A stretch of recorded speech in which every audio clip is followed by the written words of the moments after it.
Hello students, ચાલો આજે આપણે 11 સાયન્સ કેમેસ્ટ્રી ચેપ્ટર 1 એમાં જે આપણે છઠ્ઠો ક્વેશ્ચન સમજાવો એની શરૂઆત ગયા વખતે આપણે કરેલી હતી. એમાં બે વસ્તુની મેં તમને સમજૂતી આપેલી હતી. ચાલો એને થોડુંક આપણે યાદ કરીએ.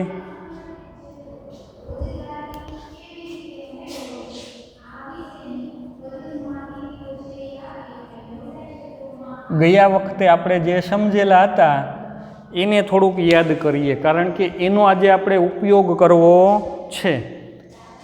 પેલી એક વસ્તુ શું સમજેલા હતા? તો મોલ સંકલ્પના, મોલ કન્સેપ્ટ ભણ્યા હતા. તમે લોકોએ વ્યવસ્થિત તૈયાર કરી લીધેલો હશે. મેં તમને ભારપૂર્વક કીધું હતું તૈયાર કરવાનું, તો તમને ખબર જ હશે ભાઈ મોલ એટલે શું? તો એક મોલ એટલે એનો અર્થ એમ થાય કે ભાઈ 6.022 ગુણ્યા 10⁻23 આટલા ઘટક કણો હોય. ઘટક કણો એટલે બીજું કાંઈ નહીં, કાં પરમાણુ હોય એટલા, કાં એટલા અણુઓ હોય, કાં એટલા આયનો હોય. તો એટલા બધા ઘટક કણો હોય એને સરળતા માટે આપણે શું કહીએ? તો ભાઈ એને એક મોલ કહેવાય. હકીકતમાં આ અંક ક્યાંથી આવ્યો હતો? તો 12 ગ્રામ કાર્બનમાં રહેલા કાર્બન પરમાણુની સંખ્યા હતી. એને આપણે એવોગેડ્રો અંક પણ કહીએ છીએ, બરાબર? આને શું કહેવાય છે? Numbers of Avogadro, Na. તો આ વસ્તુ એક આપણે ભણ્યા હતા, બરાબર? ચાલો બીજું શું ભણ્યા હતા યાદ કરો. આના પછી બીજું આપણે શું ભણ્યા હતા? તો બીજું અગત્યનું એવું ભણ્યા હતા મોલર દળ. આ આપણે ભણ્યા હતા ગયા વખતે, મોલર માસ. એનું સૂત્ર શું હતું એ જ યાદ રાખવાનું હતું આમ તો ખાસ. એ જ એની વ્યાખ્યા થતી હતી. મોલર દળ એટલે તો એનું સૂત્ર મેં તમને લખ્યું હતું કે ભાઈ એટલે બીજું કાંઈ નહીં, પદાર્થનું દળ છેદમાં પદાર્થના મોલ. પદાર્થનું દળ ભાગ્યા પદાર્થનું મોલ એટલે એને કહેવાય મોલર દળ. કારણ કે એ આ જ વ્યાખ્યા હતી. વ્યાખ્યા જ કરો. મોલર દળની વ્યાખ્યા શું લખાવી હતી? વ્યાખ્યા એનું નામ છે એ જ વ્યાખ્યા હતી ને. કેટલા દળને મોલર દળ કહેવાય? તો એક મોલ પદાર્થના દળને મોલર દળ કહેવાય. તો અહીંયા એક મૂકી દો, પદાર્થના મોલ એક લેવાના, તો છેદ એક થઈ ગયો. તો પદાર્થનું જે દળ થતું હોય, એક મોલ પદાર્થનું જે દળ, એને જ એનું મોલર દળ કહેવાય, કારણ કે બરાબર છે, બરાબર? તો આ સૂત્ર હતું. વ્યાખ્યા એ જ છે, સૂત્ર એ જ છે. પણ આમાં પદાર્થનું દળ લેવું કેટલું? કિલોગ્રામ એકમમાં લેવાનું, ગ્રામમાં લેવાનું, મિલીગ્રામમાં લેવાનું, પાઉન્ડમાં લેવાનું, શેમાં લેવાનું? તો ભાઈ પદાર્થનું દળ છે એ તમારે ગ્રામમાં લેવું પડે. તો હવે આપણે વ્યાખ્યા બોલીએ. એક મોલ પદાર્થના ગ્રામમાં દર્શાવેલા દળને એનું મોલર દળ કહેવાય. આ વ્યાખ્યા લખાવેલી હતી આપણે ગયા વખતે. તો આ આપણે તૈયાર કર્યું હતું, બરાબર? કેટલાક અથવા બીજી રીતે વ્યાખ્યા આપી હતી એ અગત્યની. બીજી વ્યાખ્યા હાલો, એ ખૂબ અગત્યની હતી. શું હતું? કે ભાઈ પદાર્થનું દળ, પરમાણવીય દળ હોય કે આણવીય દળ, એને AMUના બદલે જો ગ્રામ પ્રતિ મોલમાં દર્શાવવામાં આવે તો એને મોલર દળ કહી શકાય. ઉદાહરણ લીધું હતું, એક આવું ઉદાહરણ લીધું હતું, યાદ કરો. ભાઈ હાઇડ્રોજનનું પરમાણવીય દળ તો 1 AMU લખાય, બરાબર? અથવા તમે આમે કહી શકો 1 ગુણ્યા AMU એટલે તો ખબર છે તમને, 1.660656 ગુણ્યા 10⁻24 આટલા ગ્રામ. આ એએમયુ એટલે તમારી કિંમત યાદ રાખવાની છે 1.66056 ગુણ્યા 10⁻24 એટલા ગ્રામ એટલે 1 એએમયુ. તો આટલા ગ્રામ એટલે 1 હાઇડ્રોજન પરમાણુનું દળ કહેવાય અને એનું પરમાણુય દળ કહેવાય. આ શું બતાવે છે? માત્ર 1 હાઇડ્રોજન પરમાણુનું દળ બતાવે છે. એક જ હાઇડ્રોજનનું દળ છે એ બતાવે છે. આ આપણે ભણ્યા હતા. તો હવે મને તમે કહો જોઈને 1 હાઇડ્રોજનનું દળ આટલું હોય તો 1 મોલનું દળ કેટલું થાય? જો આ ગણતરી મેં તમને કરાવી હતી, કદાચ કોઈના મગજમાં ન બેઠી હોય. 1 હાઇડ્રોજન પરમાણુનું દળ તો એ તો આટલું છે. જો 1 ગુણ્યા 1.66056 ગુણ્યા 10⁻24 આટલા ગ્રામ. તો 6.022 ગુણ્યા 10⁻23 આટલા હાઇડ્રોજનનું દળ કેટલું થશે? આટલા બધા હાઇડ્રોજન લઉં તો એનું દળ કેટલું થાય? તો 6.022 ગુણ્યા 10⁻23 અને આ બેનો ગુણાકાર થશે. 6.022 ગુણ્યા 10⁻23 એને ગુણ્યા 1.66056 ગુણ્યા 10⁻24 6.022 અને 1.66 એટલે થાય 10. 10⁻23 અને 10⁻24 10⁻1 આ 10⁻1 ને આ 10⁻1 10⁻0 થઈ એટલે 1 થયું. તો આના બરાબર હું આમ પણ લખી શકું કે 1 એએમયુ એટલે હકીકતમાં તો 1 ગ્રામ પ્રતિ મોલ થઈ ગયું ને? કારણ કે આ શું આવ્યું? આ ગ્રામ છે, આટલા ગ્રામ અને છેદમાં આ છે પર મોલ પરમાણુની સંખ્યા. કેટલા પરમાણુ? તો 1 મોલ. તો 1 મોલનું દળ થયું. આ જે દળ મળ્યું એ કેટલાનું મળ્યું? 1 મોલ. 1 પરમાણુનું નથી, જોજો 1 પરમાણુનું તો આટલું જ છે. 1 મોલનું દળ આટલું થયું. કેટલું? તો 1 ગ્રામ પ્રતિ મોલ. તો આ 1 ગ્રામ પ્રતિ મોલ છે એ હકીકતમાં કોનું છે? તો 1 મોલનું દળ બતાવે છે. એટલે આપણે એને મોલર દળ કહી શકીએ. હાલો, આની વ્યવસ્થિત સમજૂતી આપણે ગયા લેક્ચરમાં ભણી ચૂકેલા છીએ. તો આ મેં તમને એક જસ્ટ ખાલી થોડુંક યાદ કરાવ્યું, કારણ કે એની આપણે ફરીથી જરૂર થોડીક પડવાની છે. હેલો વિદ્યાર્થી મિત્રો, તો આ 2 હતા મુખ્ય ટોપિક ગયા વખતના. મોલ સંકલ્પના તો તમારે એમાં યાદ રાખવાનું છે 1 મોલ એટલે આટલા ઘટક કણો. મોલર દળ એટલે બીજું કાંઈ નહીં. એએમયુના બદલે જો ગ્રામ પ્રતિ મોલમાં દર્શાવો તો આ છે મોલર દળ. આ શું છે? મોલર દળ કહેવાય. આને મોલર દળ ન કહેવાય, એ તો ખાલી એક પરમાણુનું પરમાણુય દળ જ કહેવાય, પણ આને આપણે મોલર દળ કહી શકીએ. ચાલો, આજે આપણે નેક્સ્ટ ટોપિક લેવો છે ત્રીજો. અહીંથી લખવાનું શરૂઆત કરજો તમે. ત્રીજો ટોપિક મોલર કદ.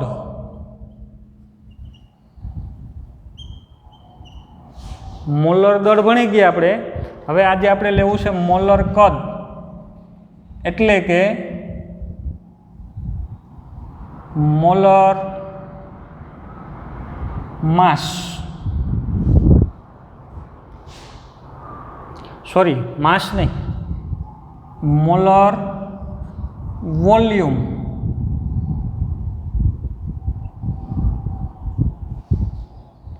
Molar volume. તો જેમ મોલર કદ છે એવી જ રીતે વ્યાખ્યા છે એ મોલર કદની આપી શકાય છે.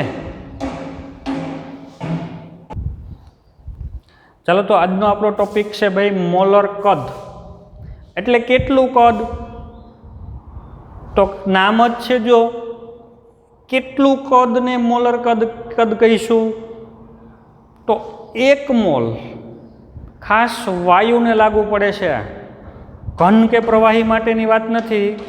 વાયુ અવસ્થામાં જ્યારે પદાર્થ આવેલો હોય ત્યારે લાગુ પડે છે.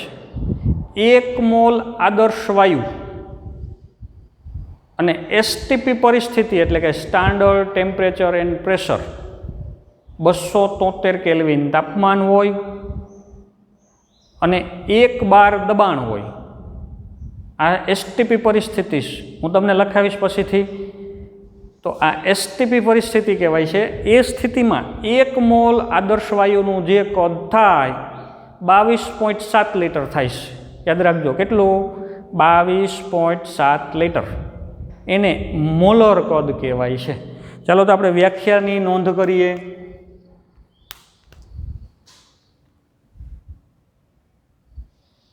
એસટીપી પરિસ્થિતિ, STP standard temperature and pressure, એટલે તાપમાન કેટલું રાખવાનું? તો 273 કેલ્વિન. પ્રેશર કેટલું રાખવાનું? તો 1 બાર. અને એસટીપી પરિસ્થિતિ કહેવાય. એસટીપી પરિસ્થિતિમાં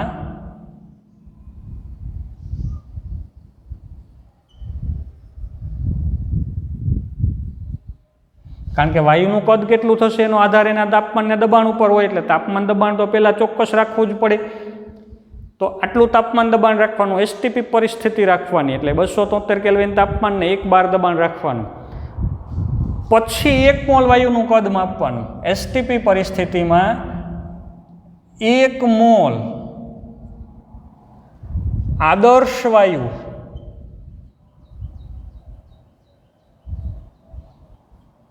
નું કદ 22.7 લીટર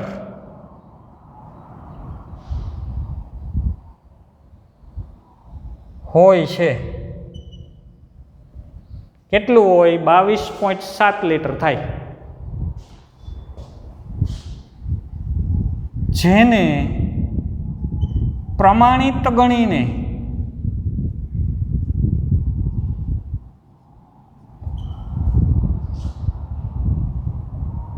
મોલર કદ તરીકે સ્વીકારવામાં આવેલું છે.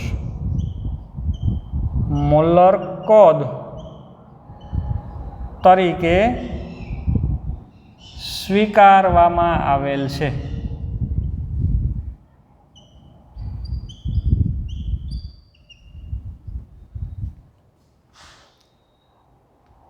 હવે આદર્શ વાયુ કોને કહેવાય? તો એ ખાલી સમજ માટે કે ભાઈ એક આવું સૂત્ર છે, એ આવશે તમારે પીવી બરાબર NRT. પી એટલે દબાણ, વી એટલે વાયુનું કદ, એન એટલે વાયુના મોલ, આર એટલે એ વાયુ અચળાંક છે, ટી એટલે નિરપેક્ષ તાપમાન છે કેલ્વિનમાં. તો પીવી બરાબર NRT. ફિઝિક્સમાં કદાચ તમારે પીવી બરાબર μRT એમ આવતું હશે. મ્યુ એટલે મોલ, ખાલી એકમ સંજ્ઞા કદાચ ચેન્જ થોડીક આવે. તો આ સૂત્રનું જે પાલન કરે ને, આ સૂત્રનું જે પાલન કરે એને આદર્શ વાયુ કહેવાય. એટલે કે તમે કોઈ વાયુને દબાણ આપો, દબાણ વધારો તો એનું કદ ઘટે, વ્યસ્ત પ્રમાણમાં હોય. કોઈ વાયુને પ્રેશર આપો, દબાણ વધારો તો કદ ઘટે. આ સૂત્ર મુજબ જો કદ ઘટતું હોય ને તો એને આદર્શ વાયુ કહેવાય. લગભગ બધા કુદરતમાં જે વાયુઓ છે, નાઇટ્રોજન વાયુ છે, ઓક્સિજન વાયુ છે, હાઇડ્રોજન વાયુ છે, હિલિયમ વાયુ છે, કાર્બન ડાયોક્સાઇડ વાયુ છે, આ બધાય વાયુઓ છે એ આ સૂત્રને 99% જેવા અનુસરે છે. 99.99% જેવા. માઇનોર ડિફરન્સ આવે અમુકમાં, પણ એને અવગણી નાખીએ તો લગભગ બધા જે વાયુ છે, નાઇટ્રોજન વાયુ, ઓક્સિજન વાયુ, હાઇડ્રોજન વાયુ, બરાબર, હિલિયમ વાયુ, કાર્બન ડાયોક્સાઇડ વાયુ, આ બધાને આપણે આદર્શ વાયુ તરીકે સ્વીકારી શકીએ. જોજો આદર્શ વાયુ છે નહીં, પણ એ નજીકના ગુણધર્મો ધરાવે છે, ખૂબ જ નજીકના, એટલે આ બધાને આદર્શ વાયુ તરીકે ગણી શકાય. આટલા જ નહીં, ઘણા બધા, તો મેં ખાલી એટલા લખ્યા છે. તો લગભગ બધા જે વાયુ છે એ આ સૂત્રને અનુસરે છે, એટલે એને બધાને આપણે આદર્શ વાયુ છે એ કહી શકીએ. વિશેષમાં માહિતી તમે જ્યારે પાઠ આવશે, બરાબર, દ્રવ્યની અવસ્થાઓ પાઠ ભણશો, એમાં આ બધું આવશે. એટલે આપણે અહીં વિશેષમાંની ચર્ચા કરતા નથી. માત્ર ખાલી એટલું રાખીએ કે ભાઈ એસટીપી પરિસ્થિતિમાં 1 મોલ આદર્શ વાયુનું જે કદ હોય 22.7 લીટર જેટલું માલુમ પડે છે, તો એને પ્રમાણિત ગણીને એને મોલર કદ તરીકે સ્વીકારવામાં આવેલ છે. તો આપણે સૂત્ર લખવું હોય તો એ લખી શકીએ. અહીં જેમ આનું લખતા હતા મોલર દળ, એમ અહીંયા આપણે લખી શકીએ કે ભાઈ મોલર કદ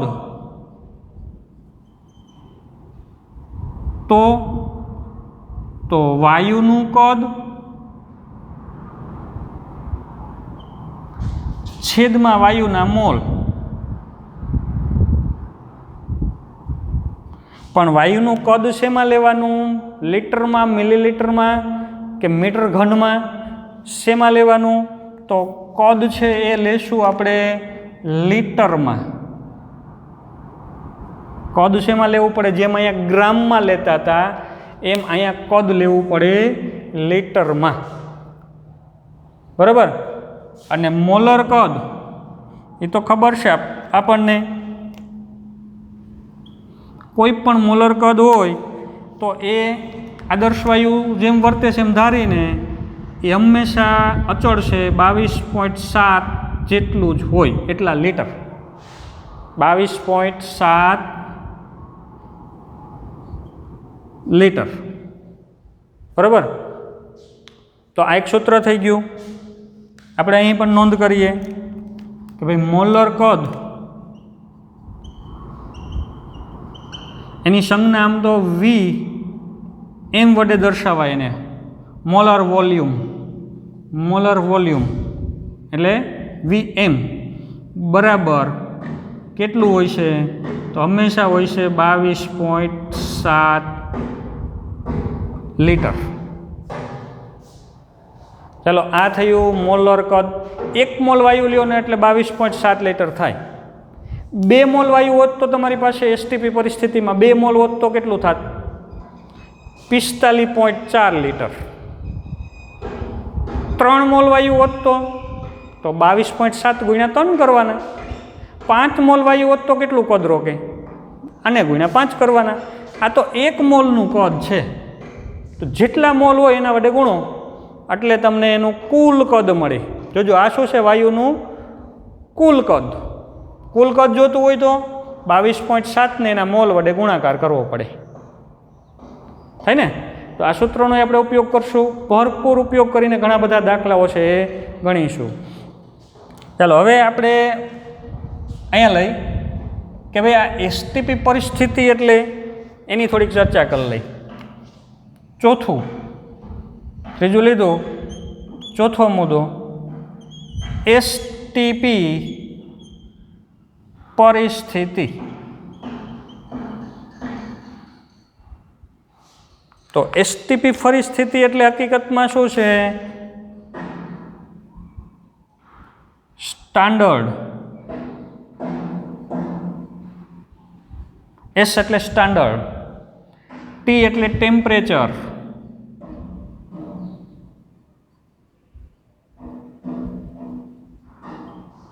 સ્ટાન્ડર્ડ ટેમ્પરેચર.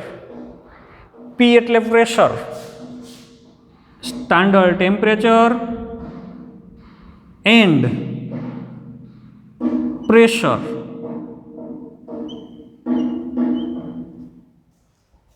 તો આખું ફૂલ ફોર્મ એનું આવું થાય, standard temperature and pressure. Standard temperature કેટલું લેવાનું? સ્ટાન્ડર્ડ ટેમ્પરેચર તો 273 કેલ્વિન,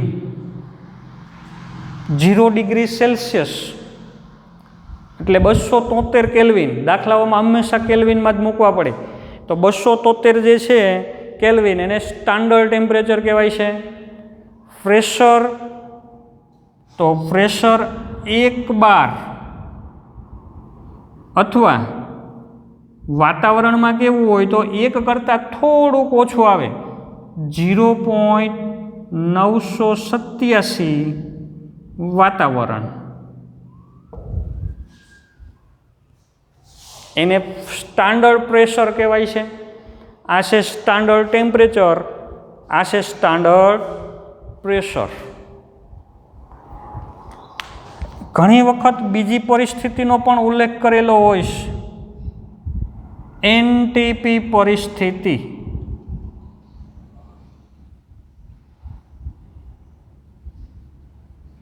એટલે તો એનો પણ તમને ખબર હોવી જોઈએ. ભાઈ એનટીપી પરિસ્થિતિ એટલે એન મીન્સ નોર્મલ, બાકીનું તો આની જેમ જ છે. Normal temperature and pressure. Normal temperature and pressure. Normal temperature એટલે કેટલું? નેચરલ, જે અત્યારનું વાતાવરણનું હોય છે એ. ઘણી વખત 25 ડિગ્રી સેલ્સિયસ હોય, ઉનાળો હોય તો 35-40 ડિગ્રી સેલ્સિયસે પહોંચી જાય, શિયાળો હોય તો 0 ડિગ્રી સેલ્સિયસની આસપાસ આવી જાય, સરકી જાય નીચે. કેલ્વિનમાં વાત કરીએ 0 ડિગ્રી તો 273, 25 ડિગ્રી સેલ્સિયસ લઈ તો 298. તો એનટીપી પરિસ્થિતિમાં કેટલું ગણવામાં આવે છે? 293 કેલ્વિન તાપમાન. કેટલું ગણવામાં આવે છે નોર્મલ ટેમ્પરેચર? તો 293 કેલ્વિન તાપમાન. અને પ્રેશર તો એક વાતાવરણ, સામાન્ય કન્ડિશનમાં વાતાવરણમાં ગણવામાં આવે. એનટીપી પરિસ્થિતિ હોય તો 293 કેલ્વિન ટેમ્પરેચર લેવાનું, એક વાતાવરણ દબાણ લેવાનું, એનટીપી પરિસ્થિતિ કહેવાય છે. તો આ તમે યાદ રાખજો, ઘણી વખત આની જરૂર પડે. તો વિદ્યાર્થી મિત્રો, અહીંયા સુધી આપણે આ જે છે એ કાલે નેક્સ્ટ ટાઈમ, એટલે કે ગયા વખતે આપણે મોલ સંકલ્પના, મોલર દળ એ લીધેલું હતું. ચાલો એના ઉપરથી આજે આપણે મોલર કદ ભણ્યા. એ મોલર કદ એટલે બીજું કંઈ નથી, 22.7 લીટર, એને મોલર કદ કહેવાય છે. કારણ કે કોઈ પણ વાયુ લઈ લ્યો તમે, 1 મોલ લ્યો એટલે એનું કદ 22.7 લીટર જ થાય. યાદ રાખ લેવાનું છે તમારે આ આંકડો. 1 મોલ વાયુનું કદ કેટલું? તો 22.7 લીટર જ થાય. એ તમારે ગોખી જ લેવાનો છે. હવે ઘણી વખત એનો ઉપયોગ કરવાનો છે. અને આ તો વિશેષ માહિતી હતી એસટીપી ને એનટીપી પરિસ્થિતિ. ચાલો હવે આપણે આ ચારેયને ભેગા કરીને અગત્યના હોય એવા 1-2 સમીકરણ છે એ બનાવવા છે. તો એના તરફ આપણે આગળ વધીએ.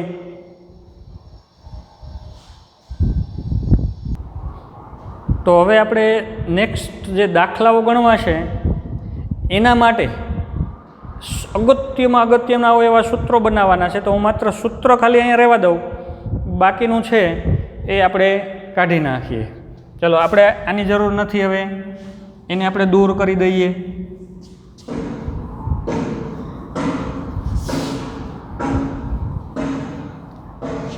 આ એક સૂત્રની જરૂર છે, એને રહેવા દઈએ.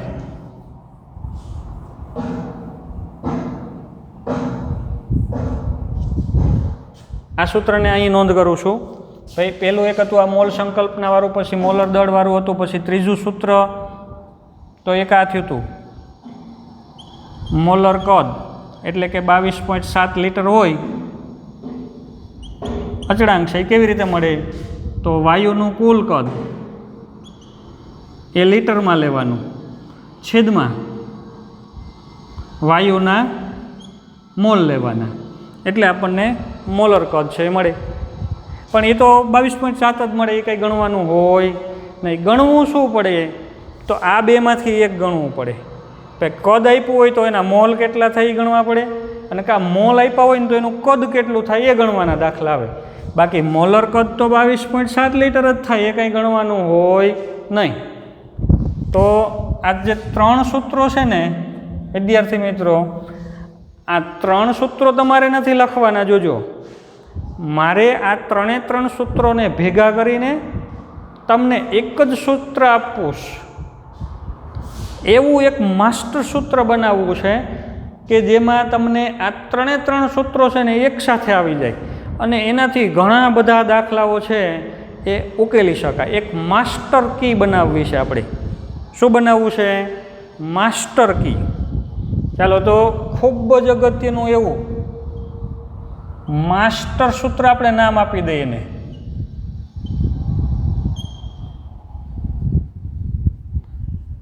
આની નોંધ છે એ તમારે કરવાની છે. માસ્ટર સૂત્ર. ચાલો આની નોંધ છે એ દરેકે કરવાની છે. જો તમારી નોટબુકમાં લખજો માસ્ટર સૂત્ર કરીને. કઈ રીતે? તો મોલ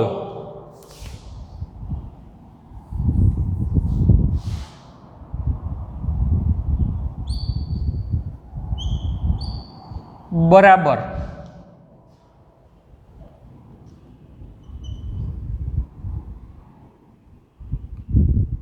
ઘટક કણોની, અથવા તો પહેલાં એક આ લઉં, મોલ બરાબર દળ છેદમાં મોલર દળ. અહીંથી આને સૂત્રનો કર્તા બનાવ્યો છે. જોજો, પદાર્થના મોલ જોતા હોય તો એને અહીંયા લઈ લઉં. મોલર દળ અહીંયા છેદમાં વહી જશે. તો પદાર્થના મોલ બરાબર શું થાય? તો પદાર્થનું દળ છેદમાં એનું મોલર દળ જે હોય એ. તો કોઈ પણ તમે દળને એના મોલર દળ વડે ભાગો ને એટલે પદાર્થના મોલ મળે. બીજી રીતે મોલ જોતા હોય તો અહીંથી ઘટક કણોની સંખ્યા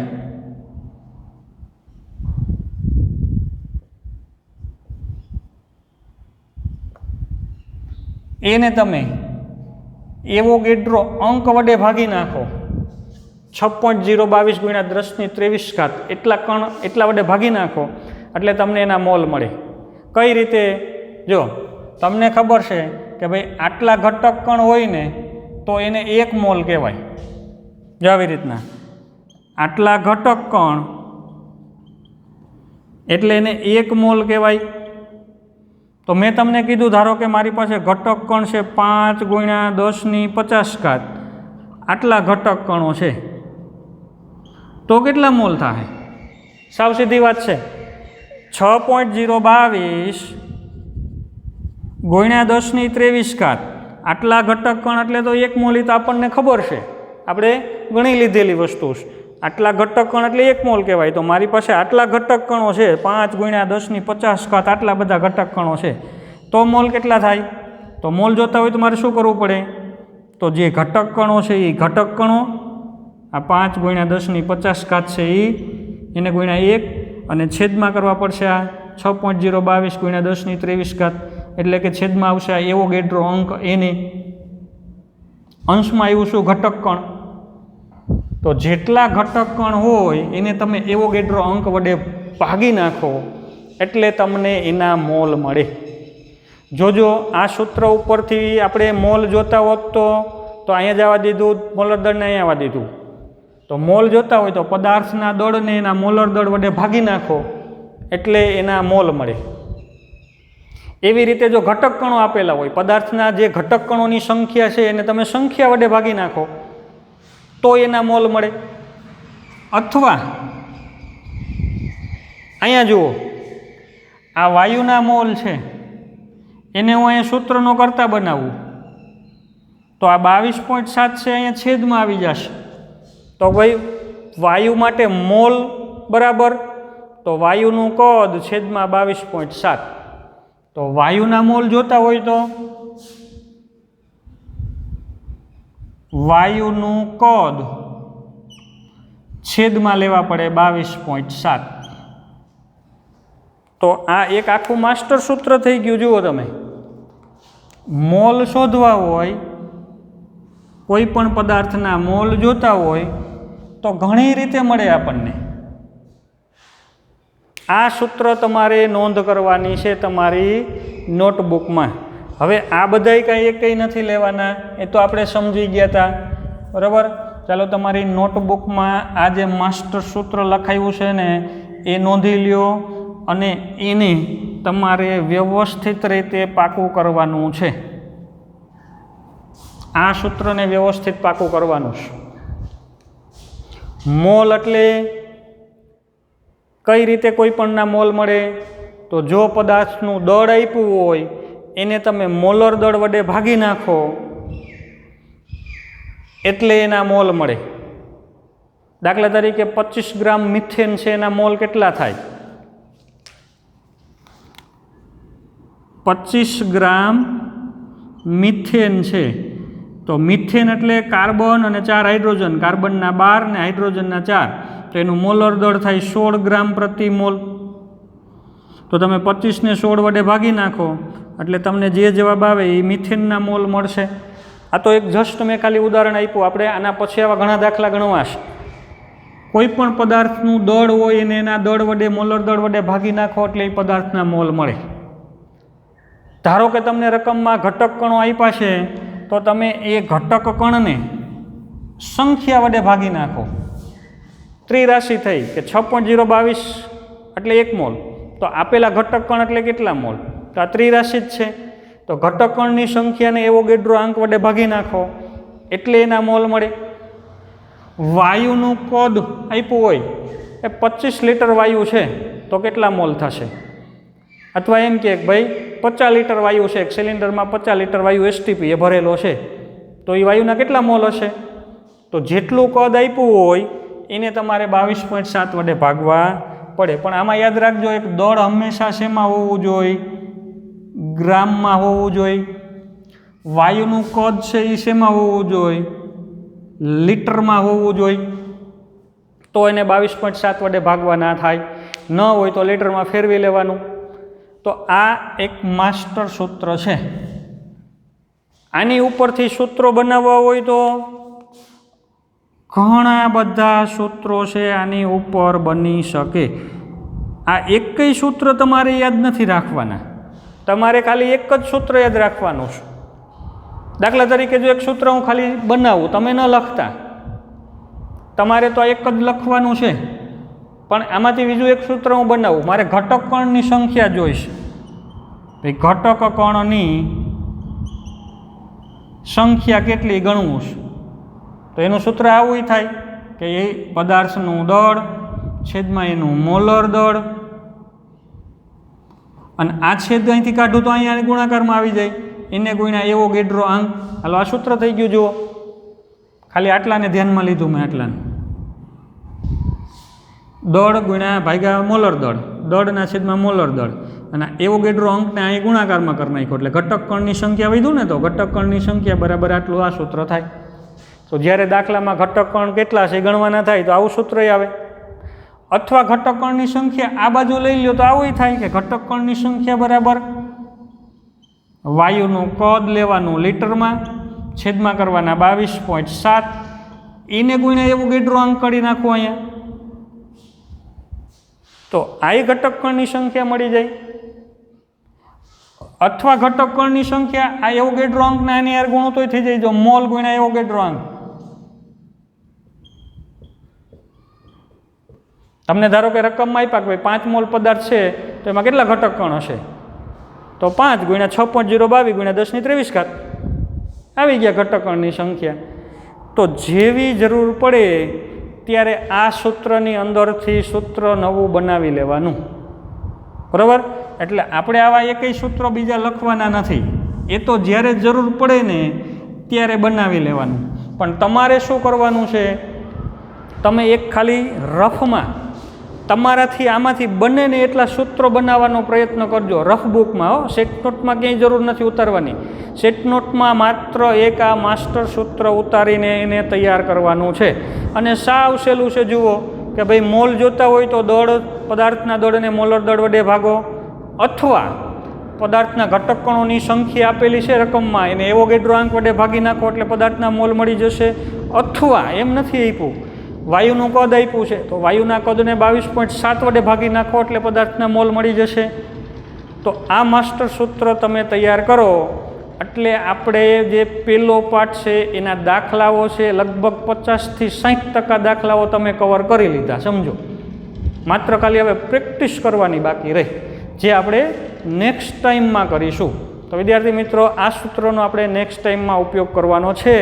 તો એના માટે તમારે જે અગાઉ પ્રશ્ન 5 અને 6 પરમાણ્વીય દળ, સરેરાશ પરમાણ્વીય દળ, આણ્વીય દળ, આજે જે આ 5 લીધા આપણે, બરાબર, મોલ સંકલ્પના, મોલર દળ, મોલર કદ, એસટીપી એનટીપી પરિસ્થિતિ, આટલું વ્યવસ્થિત તૈયાર કરીને આ સૂત્ર તૈયાર કરશો એટલે આપણે હવે આના પછીના દાખલાઓ ગણવા માટે તૈયાર છીએ.